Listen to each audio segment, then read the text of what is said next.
Welcome to our next class. तो इसके पहली क्लास में आपको बताया गया था कि बोर का त्रिज्या, बोर की ऊर्जा हेतु व्यंजक, उसके बाद उत्सर्जित विकिरण की आवृत्ति हेतु व्यंजक। तो निष्पोल में और परमाणु मॉडल के अंतिम बिंदु में ये बताया था क्योंकि परमाणुओं से ऊर्जा का उत्सर्जन या अवशोषण बंडल के रूप में होता है। ऊर्जा का अवशोषण या उत्सर्जन बंडल के रूप में होता है। अतः परमाणुओं से प्राप्त स्पेक्ट्रम रेखीय स्पेक्ट्रम होती है। अतः वास्तव में रेखीय स्पेक्ट्रम होती है अथवा नहीं, इसका व्याख्या करने के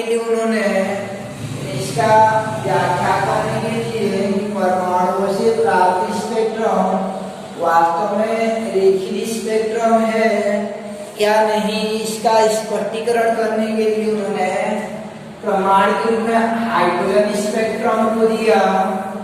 हाइड्रोजन स्पेक्ट्रम में उन्होंने बताया किस प्रकार से रेखीय स्पेक्ट्रम प्राप्त होती है।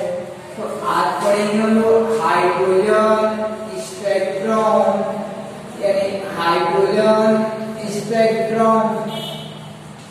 तो यह हाइड्रोजन स्पेक्ट्रम जो है 5 श्रेणियों में प्राप्त होती है। यह हाइड्रोजन स्पेक्ट्रम 5 श्रेणियों में प्राप्त होती है, जिनमें से पहला को कहते हैं लाइमन श्रेणी कहा जाता है। इन 5 श्रेणियों में प्राप्त होती है, जिनमें से पहला होता है आपका लाइमन श्रेणी, यानी लाइमन सीरीज हो जाता है। पहला श्रेणी होता है आपका लाइमन सीरीज हो जाता है। पहला श्रेणी होता है आपका लाइमन सीरीज होता है। तो देखते हैं लाइमन श्रेणी किसे कहा जाता है, लाइमन श्रेणी किसे कहते हैं।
तो परमाणु में विभिन्न कक्षाओं यानी के एलिमेंट को प्रदर्शित करने के एलिमेंट, जिन्हें कि हम n बराबर क्रमशः 1 2 3 4 5 6 7 8 कहते हैं।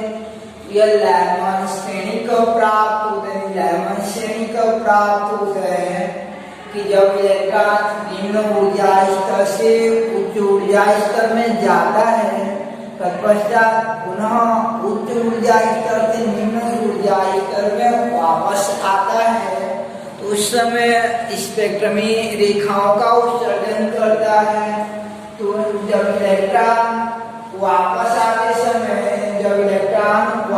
आता है, तो जब 8वां से वापस आते हुए ये पहला पर रुक जाता है, या 7वां से वापस आते हुए पहला पे रुक जाता है, या 6वां से वापस आते हुए पहला पर रुक जाता है। पहला में रोकना है, ऊपर से आते जाना है और पहला में रोकना है। फिर ये 5वां में जैसे रुक जाता है, 5वां से आते हुए पहला में रुक जाता है, 4था से आते हुए पहला में, तीसरा से आते हुए पहला में और दूसरा से आते हुए पहला में। इस प्रकार जब इलेक्ट्रॉन विभिन्न कक्षाओं से होते हुए यानी विभिन्न कक्षाओं से वापस होते हुए प्रथम कक्षा में लौट जाता है तो उसमें प्राप्त श्रेणी को लाइमन श्रेणी कहा जाता है। प्राप्त श्रेणी को लाइमन श्रेणी कहते हैं। जबकि दूसरा होता है आपका बामन श्रेणी, यानी दूसरा होता है आपका बामश्री यानी बामन श्रेणी। तो बामन श्रेणी किसे कहते हैं? जब इलेक्ट्रॉन विभिन्न कक्षाओं से वापस आता हुआ ये दूसरा कक्षा पर रुक जाते हैं, दूसरा पर ड्रॉप हो जाता है, दूसरा पर स्टे हो जाता है, मर जाता है। तो इस समय प्राप्त स्पेक्ट्रम को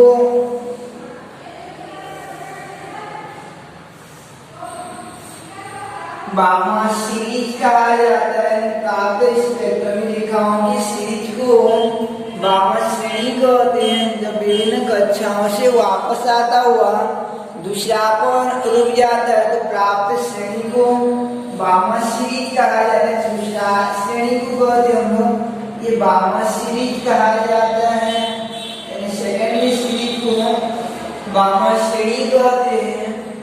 इसके बाद जो विभिन्न कक्षाओं से वापस आता हुआ तीसरा पर जब रुक जाता है,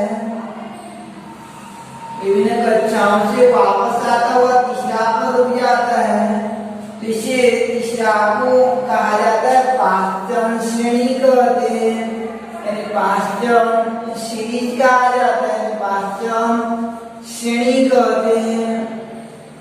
जब विभिन्न कक्षाओं से वापस आता हुआ ये तीसरा पर रुक जाता है तो इस श्रेणी को पांचम सीरीज कहा जाता है, यानी 5 श्रेणियों में प्राप्त होता है। लाइमन, बामन, ब्रैकेट यानी लाइमन, बामन, पांचम, तीसरा पांचम हो जाता है। अब जब विभिन्न कक्षाओं से वापस आता हुआ ये तीसरा यानी चौथा कक्षा पर रुक जाता है तो प्राप्त श्रेणी को ब्रैकेट सीरीज कहा जाता है। प्राप्त श्रेणी को ब्रैकेट श्रेणी कहते हैं, यानी चौथा को कहा जाता है ब्रैकेट सीरीज कहते हैं। प्राप्त श्रेणी को ब्रैकेट सीरीज कहते हैं। जबकि रिटर्न आता हुआ वह इलेक्ट्रॉन वापस आते हुए पांचवें कक्षा में ठहर जाता है तो प्राप्त श्रेणी को फंड श्रेणी कहते हैं, यानी पांचवा सीरीज होता है आपका फंड श्रेणी हो जाता है, यानी पांचवा सीरीज जो है फंड सीरीज होता है। इस प्रकार से हाइड्रोजन स्पेक्ट्रम 5 श्रेणियों में प्राप्त होती है, जिनमें से पहला को कहा जाता है लाइमन श्रेणी। और लाइमन श्रेणी कब प्राप्त होती है? जब इलेक्ट्रॉन विभिन्न कक्षाओं से वापस होता हुआ, जब इलेक्ट्रॉन विभिन्न कक्षाओं से वापस होते हुए पहले कक्षा में ठहर जाता है तो प्राप्त श्रेणी को लाइमन श्रेणी कहा जाता है। प्राप्त श्रेणी को लाइमन श्रेणी कहते हैं। और यह श्रेणी दिखाई देता है, लाइमन सीरीज दिखाई देता है आपका परावैंगनी क्षेत्र में दिखाई देता है। परावैंगनी क्षेत्र में दिखाई देता है, यह श्रेणी जो है परावैंगनी क्षेत्र में दिखाई देता है।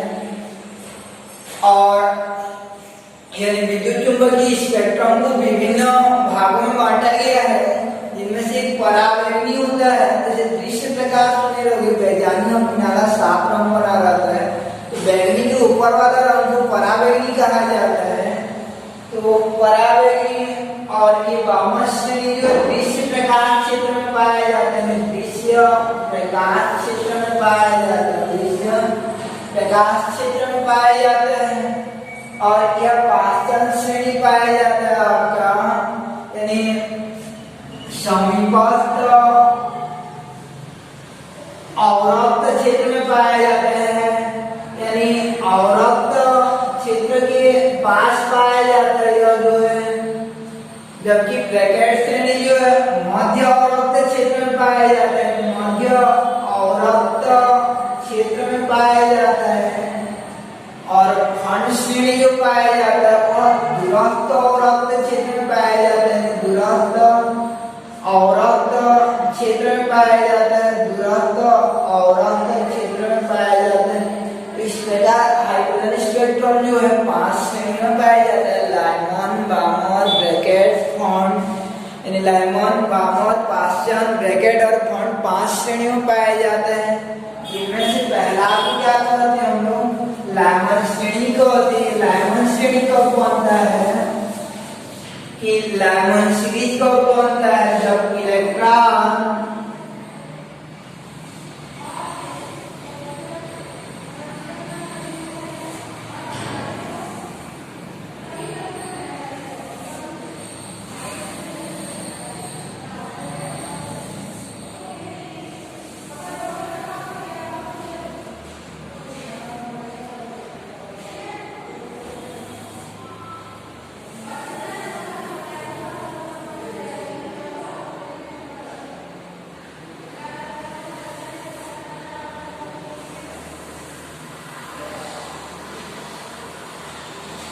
तो ये जैसे परमाणु है और परमाणु की विभिन्न कक्षाएं हैं। यानी परमाणु की विभिन्न प्रकार की कक्षाएं रहते हैं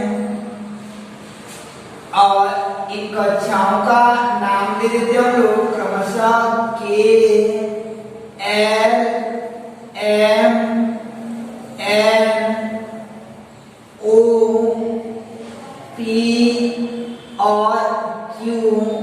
इन कक्षाओं का नामकरण जो क्रमशः KLMN OPQ दे देते हैं। यानी क्रमशः 1 2 3 4 है। ये कक्षाएं जो हैं क्रमशः 1 2 3 4 है। 1 2 3 4 5 6 7 8 इस प्रकार से हैं। तो जब इलेक्ट्रॉन ये यहाँ से यानी Q से वापस लौटेगा K पर, Q से वापस लौटेगा K पर, या P से वापस लौटेगा K पर, या O से वापस लौटेगा K पर, या N से वापस लौटेगा K पर, या M से वापस लौटेगा K पर, N से या M से वापस लौटेगा K पर, या L से वापस लौटेगा K पर, तो इस समय प्राप्त श्रेणी का नामकरण आपका लाइमन श्रेणी बनता है। यानी लाइमन सीरीज कब बनता है? जब इलेक्ट्रॉन जब इलेक्ट्रॉन K को छोड़ देंगे, K में वापस आता है तो स्टार्ट कहाँ से करेंगे? जब electron L, M, N, O, P, Q आदि कक्षाओं से K कक्षा में वापस आता है तो प्राप्त श्रेणी को लाइमन श्रेणी कहते हैं। यह परावैंगनी क्षेत्र में प्राप्त होती है। यह परावैंगनी क्षेत्र में प्राप्त होती है एवं इस श्रेणी के लिए बार बराबर सूत्र होता है। यानी लाइमन श्रेणी के लिए न्यू बार बराबर सूत्र होता है R और ब्रैकेट के अंदर जो है उनके हाइड्रोजन स्पेक्ट्रम के लिए है, इसलिए Z का मान 1 होगा। Z को लिखने की आवश्यकता नहीं है, Z बराबर 1 होगा और 1/, ये N1 का मान हो जाएगा। पहला कक्षा पर वापस आ रहा है, N बराबर 1 आ रहा है, यानी N बराबर 1 पर वापस आता है, N बराबर 1 पर रिटर्न होता है। इसलिए N1 का मान कितना हो जाएगा? 1, यानी 1 का वर्ग N1 का स्क्वायर होता है। अब N2 का वैल्यू कितना होगा? N2 का 2 भी हो सकता है, 3 भी हो सकता है, 4 भी हो सकता है, 5 भी, 6 7 8 कुछ भी हो सकता है। तो N2 वाला को N2 ही रहने देते हैं, N2 वाला को N2 ही रहने देते हैं। जहाँ N2 बराबर क्या हो जाएगा आपका? N2 बराबर 2 3 4 5 डैश आगे होता जाएगा। N2 का मान जो है कभी 2 भी हो सकता है, 3 भी हो सकता है, 4 भी हो सकता है, 5 भी हो सकता है, 6 भी हो सकता है, 7 भी हो सकता है। तो इस प्रकार इसके लिए न्यू बार बराबर सूत्र हो जाएगा R एक का वर्ग ब्रैकेट के अंदर एक का वर्ग क्योंकि पहला कक्षा पर वापस आ रहा है और n2 की जगह n2 ही रखे क्योंकि n2 का मान परिवर्ती है, 2 3 4 5 6 7 कुछ भी हो सकता है, इसलिए इसका सूत्र हो जाएगा पहला लाइनमैन श्रेणी के लिए न्यू बार बराबर r 1/1 का वर्ग माइनस 1/n2 का वर्ग, जहाँ n2 बराबर हो जाएगा आपका n2 बराबर हो जाएगा 2 3 4 5 6। तो इस प्रकार पहला देखिए हम लोग लाइनमैन श्रेणी, तो ये हाइड्रोजन स्पेक्ट्रम जो है आपका, यानी यह हाइड्रोजन स्पेक्ट्रम जो है जिनमें से पहला हम लोग कि ग्रीन टाइप का जो कलर में दिखाई दे रहा है आपको, ये लाइनमैन श्रेणी है। तो लाइनमैन श्रेणी में कहाँ से कहाँ रिटर्न हो रहा है, विभिन्न कक्षाओं से वापस आ रहा है, के कक्षा में वापस आ रहा है। तो इसका यानी विभिन्न कक्षाओं से वापस आते हुए के कक्षा में वापस आता है, यानी 2 3 4 5 6 7 8 से ये n बराबर 1 पर रिटर्न होता है, यानी n बराबर 1 पर आता है, n बराबर 1 पर वापस आता है, ये n बराबर 1 पर वापस आता है। तो n बराबर 1 पर इस प्रकार से वापस आएगा। तो इसका डेफिनेशन क्या हो जाएगा आपका लाइनमैन श्रेणी का, जब इलेक्ट्रॉन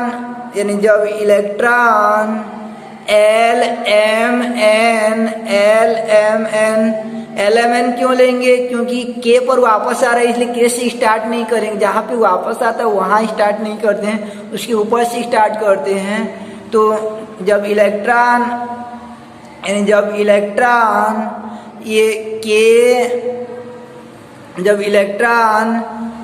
यानी के को छोड़ देंगे, जब इलेक्ट्रॉन LMN आदि कक्षाओं से के कक्षा में वापस आता है तो प्राप्त श्रेणी को लाइनमैन श्रेणी कहते हैं, जो कि परावैगनी क्षेत्र में प्राप्त होती है। इस श्रेणी के लिए स्पेक्ट्रमी रेखाओं की संख्या या तरंग संख्या का सूत्र हो जाएगा आपका न्यू बार बराबर r, यानी न्यू बार बराबर r 1/1 का वर्ग माइनस 1/n2 का वर्ग, जहाँ n2 बराबर क्रमशः 2 3 4 5 होता है, यानी यह लाइनमैन श्रेणी। तो लाइनमैन श्रेणी का परिभाषा देते समय आप क्या करोगे कि इलेक्ट्रॉन कहाँ से कहाँ वापस आता है, कि के पर वापस आता है, इसलिए परिभाषा में L से स्टार्ट करोगे, LMN आदि कक्षाओं से। जबकि हम लोग दूसरा वाला परिभाषा देंगे तो L को छोड़ देंगे, M से स्टार्ट करेंगे। तो इस प्रकार ये पहला था लाइनमैन श्रेणी कि जब electron L M N O P आदि कक्षाओं से के कक्षा में वापस आता है तो प्राप्त श्रेणी को लाइनमैन श्रेणी कहते हैं। तो प्राप्त श्रेणी को लाइनमैन श्रेणी कहते हैं, जो कि परावैगनी क्षेत्र में प्राप्त होती है। इसके लिए यानी लाइनमैन श्रेणी के लिए स्पेक्ट्रमी रेखाओं की संख्या बराबर होता है आपका न्यू बार बराबर r 1/1 का वर्ग माइनस 1/n2 का वर्ग हो जाता है, जहाँ n2 बराबर होता है आपका क्रमशः 2 3 4 5 6 इस प्रकार से होता है। अब दूसरा श्रेणी की परिभाषा देखते हैं हम लोग। बाह्य श्रेणी किसे कहा जाता है, बाह्य श्रेणी किसे कहते हैं, तो इसमें क्या करेंगे, ये विभिन्न कक्षाओं से वापस लाते हुए n पर रोकेंगे, दूसरा पर रोकना है, n बराबर 2 L पर रोकना है। तो विभिन्न कक्षाओं से ये वापस आएगा और ये L पर ठहरेगा। तो प्राप्त श्रेणी को बाह्य श्रेणी कहते हैं। तो प्राप्त श्रेणी को बाह्य श्रेणी कहते हैं और इसके लिए न्यू बार का क्या हो जाएगा, क्योंकि कहाँ पे रुक रहा है आपका n बराबर ये 2 पर रुक रहा है, ये दूसरा पर रुक रहा है। तो n बराबर दूसरा पर रुक रहा है कि ये यानी 1 का वर्ग न होकर 2 का वर्ग होगा और n माइनस n2 का वर्ग होगा। n2 कहाँ से स्टार्ट होगा, n2 बराबर कहाँ से वापस आता है 3 4 5 6। तो ये पहला में उसको डाल रहे हैं जहाँ पे आता है और दूसरा में उसके बाद वाला से यानी आगे को डालते जाना है। जैसे आपका पहला श्रेणी था लाइनमैन श्रेणी, तो विद्यार्थी क्या करते हैं आखिरी डेस्क से पहला डेस्क पर या सेकंड लास्ट से पहला पर यानी विभिन्न से होते हुए पहला पर आएंगे तो उसे लाइमन कहते हैं। बामन में क्या हो जाएगा कि विभिन्न से होते हुए दूसरा पर रुकेंगे तो बामन श्रेणी कहते हैं। जैसे आखिरी डैश से आएंगे और दूसरा पर रुकेंगे, सेकंड लास्ट से आएंगे दूसरा पर रुकेंगे, थर्ड लास्ट से आएंगे दूसरा पर रुकेंगे। तो इस प्रकार दूसरा श्रेणी को क्या कहते हैं, यानी बामन श्रेणी कहा जाता है। तो दूसरा को देखते हैं हम लोग, यानी दूसरा श्रेणी बामन श्रेणी जो है, तो ये बामन श्रेणी में ये आपका ये वाला जो है आपका बामन सीरीज हो जाता है। ये वाला बामन सीरीज तो कहाँ से आ रहा है आपका कि विभिन्न से होता हुआ ये एल पर ब्रेक हो रहा है, एल पर रुक रहा है। तो इस प्रकार प्राप्त श्रेणी को बामन श्रेणी कहते हैं। डेफिनेशन क्या हो जाएगा आपका कि जब इलेक्ट्रॉन यानी एल पर वापस आ रहा है इसलिए एल को छोड़ देंगे, तब जब इलेक्ट्रॉन एम एन ओ वहाँ अल्प विराम देना है। जब इलेक्ट्रॉन एल एम यानी जब इलेक्ट्रॉन कहाँ पे वापस आ रहा है आपका, इलेक्ट्रॉन वापस आ रहा है एल पर, तो परिभाषा कहाँ से स्टार्ट करेंगे हम लोग, एम से स्टार्ट करेंगे, यानी उसके ऊपर वाला से।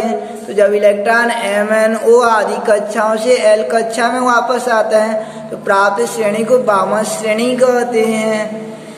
प्राप्त श्रेणी को बामन श्रेणी कहते हैं, जो कि दृश्य प्रकाश क्षेत्र में प्राप्त होता है। इसके लिए स्पेक्ट्रमी रेखाओं की संख्या बराबर होता है आपका, स्पेक्ट्रमी रेखाओं की संख्या न्यू बार बराबर आर 1/2 का वर्ग माइनस 1/n2 का वर्ग। n2 बराबर क्या हो जाएगा 3 4 5 हो जाएगा। अब तीसरा श्रेणी देखते हैं हम लोग, तीसरा सीरीज जो है, तो थर्ड सीरीज क्या हो जाएगा आपका, तीसरा सीरीज जो है तीसरा को पाचन श्रेणी कहते हैं। पाचन कब बनता है, जब विभिन्न कक्षाओं से रिटर्न आता हुआ एम पर ब्रेक होगा, विभिन्न कक्षाओं से वापस आता हुआ एम पर ब्रेक होगा, तो प्राप्त श्रेणी को पाचन श्रेणी कहते हैं। प्राप्त श्रेणी को पाचन श्रेणी कहते हैं। और इसके लिए न्यू बार बराबर सूत्र हो जाएगा, यहाँ 3 का वर्ग होगा और यहाँ ये कहाँ से स्टार्ट होगा 4 5 6 ऐसे जाता रहेगा।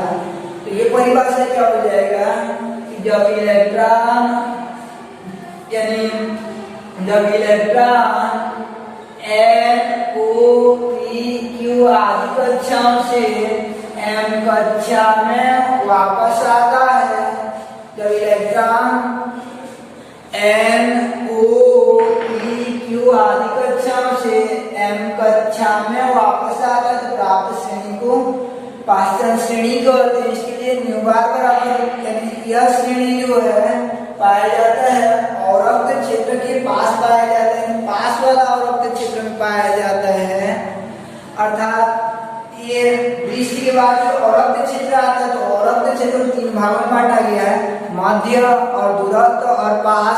उसके बाद ये दृश्य रहता है, तो दृश्य प्रकाश के बाद जो अवरक्त प्रकाश रहता है, तो यानी पास वाला अवरक्त क्षेत्र में पाया जाता है।